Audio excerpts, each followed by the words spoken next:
बहू की बिगड़ी माँ।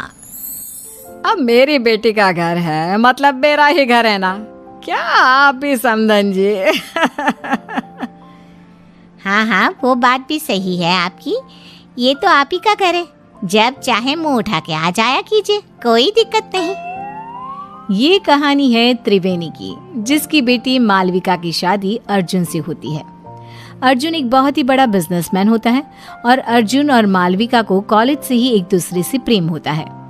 अपनी बेटी महलों में ब्याही गई है, इस बात का पूरा फायदा उठाती है त्रिवेणी, क्योंकि त्रिवेणी को पहले से ही चोरी करने की आदत होती है और अब वो अपनी बेटी मालविका के ससुराल में बार बार जाकर चोरियां करना शुरू कर देती है।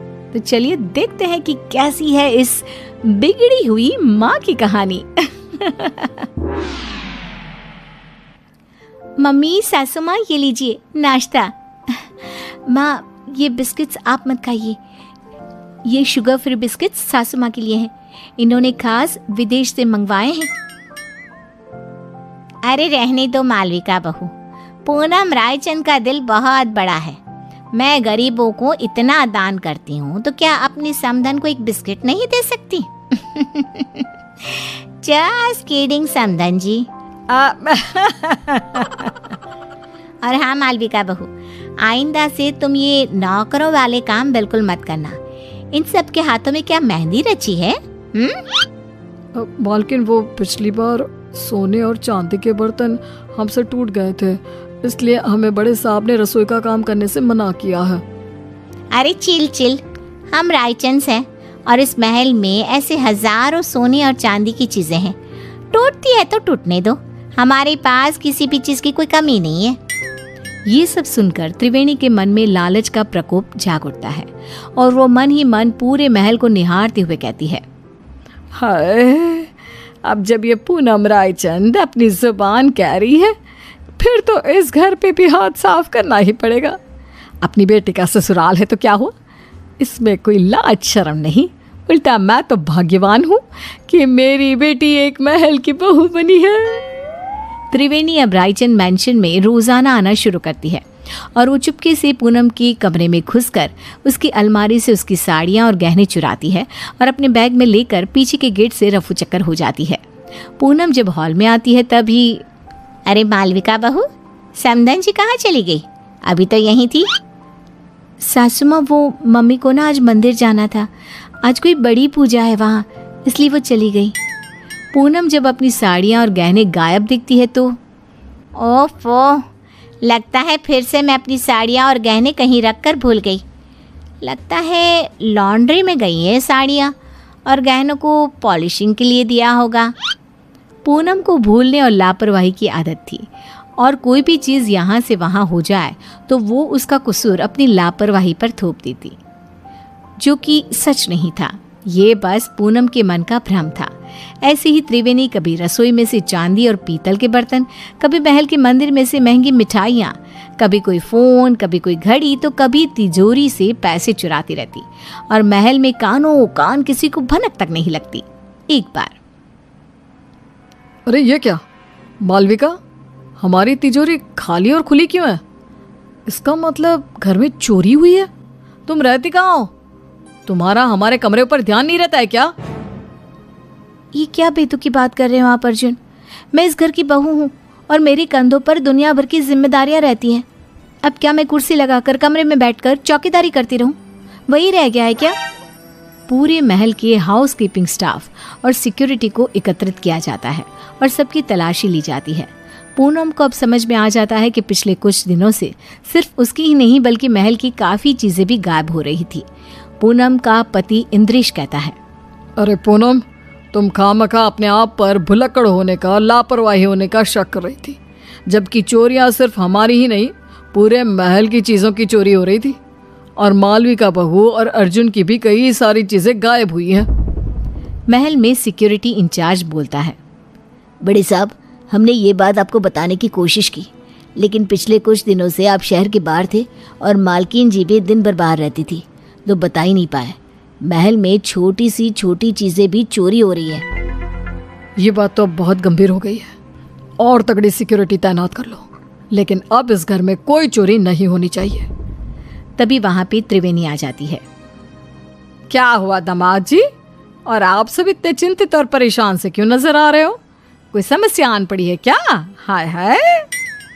अर्जुन त्रिवेणी को आए दिन होने वाली चोरियों के बारे में बताता है और त्रिवेणी थोड़ी सी घबरा भी जाती है। अरे बाप रे बाप, इतनी बड़ी बात! आम सी बात है, हमारे गली मोहल्लों में ना इतनी सारी चोरियां होती है, तो फिर ये तो एक राजमहल ठहरा। चिंता मत कीजिए आप सब, कड़ी सिक्योरिटी कर दीजिए। मतलब क्या, चोर और चौकन्ना हो जाएगा और कम चोरी करेगा। क्या मतलब है आपका समधन जी? अब हाय हाय, अरे गधेड़ी बेवकूफ त्रिवेणी, ये क्या बोल रही हो? बैल मुझे मार जैसी समस्या खड़ी मत कर त्रिवेणी। समधन जी, किस सोच में डूब गई आप? अब कुछ भी तो नहीं समधन जी, समधी जी, मैं तो बस ये कह रही हूँ कि आप अपना सारा सामान सहज के छुपा के रखिए, इसमें भलाई होगी आपकी। पूनम को त्रिवेणी के इस व्यवहार पर थोड़ा सा शक आ जाता है। त्रिवेणी अब से रायचंद मैंशन में आना जाना कम कर देती है अपने घर में। बस अब अपना अगले कुछ दिनों तक का स्टॉक तो मैं भर लाई हूँ। अब वहाँ रायचंद मैंशन में मामला काफ़ी गर्म है। जब तक वो ठंडा नहीं हो जाता, मैं वहाँ तीज त्योहारों में ही आया जाया करूँगी, क्योंकि अगर मैं वहाँ गई तो चाहे मैं एक चम्मच ही क्यों ना लूँ, उसे भी चोरी करने से अपने आप को रोक नहीं पाऊंगी। क्या करूँ, आदत से मजबूर जो हूँ। और बेवकूफ रायचंद, उन्हें तो पता भी नहीं कि आस्तीन का सांप रोज उनके घर में आकर चोरी करके जाता है। बेचारे जितने माला माल हुए उतने ही कंगाल भी हो गए। महल में एक नौकर पूनम के पास जाकर उससे कहता है, मालकिन, मुझे ना आपको एक बात बतानी है। वो दरअसल छोटी मालकिन की मम्मी यानी कि त्रिवेणी जी को मैंने अपनी आंखों से चोरी करते हुए देखा था। क्या तुम घन चक्कर हो क्या? तुम्हें ये बात मुझे पहले बतानी चाहिए थी ना। मुझे वैसे भी उस सो कॉल्ड समधन जी त्रिवेणी पर शक तो आ ही रहा था, लेकिन कंफर्म नहीं कर पा रही थी मैं आपको ये बात पहले इसलिए नहीं बता रहा था क्योंकि मेरे पास कोई सबूत नहीं था और आप मेरी बात पर विश्वास भी नहीं करते। और तो और त्रिवेणी जी इतनी चालाक हैं कि उन्होंने महल की उन्हीं जगहों पर चोरी की है जहाँ सीसीटीवी कैमरा नहीं है। अब देखना मैं क्या चक्रव्यूह रचाती हूँ। अब मैं हमारा पुश्तैनी हीरे का हार सरेआम हॉल में रख दूंगी और जैसे ही वो त्रिवेणी उस हार को चुराएगी तब मैं उसे रंगे हाथ पकड़ लूंगी। पूनम की इन सब बातों को मालविका कमरे के बाहर ही सुन लेती है और वो अत्यंत हैरान और स्तब्ध हो जाती है। मालविका फौरन अपनी माँ त्रिवेणी को फ़ोन लगाती है। मम्मी, आपसे ये उम्मीद नहीं थी। आपने अपनी ही बेटी के ससुराल में इतनी सारी चोरियां की। Very bad mummy. सासू माँ को आपकी इन काली करतूतों के बारे में सब पता चल चुका है। मालविका बेटा, ये तो क्या करी है? मैंने कोई चोरी चकारी नहीं की यार। मुझे आपसे कोई बात नहीं करनी, बाय। मालविका इतना कहकर फ़ोन कॉल कट कर देती है। त्रिवेणी अब पूरी तरह डर चुकी थी।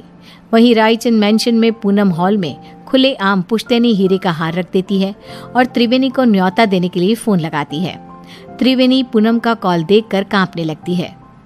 पूनम, रायचंद का कॉल, मेरी तो आज शामद है। अरे आज सूर्योदय किसी और दिशा से हुआ है क्या? त्रिवेणी मेरा फ़ोन नहीं उठा रही। खैर, वो वैसी भी आज आने ही वाली थी 2 बजे तक।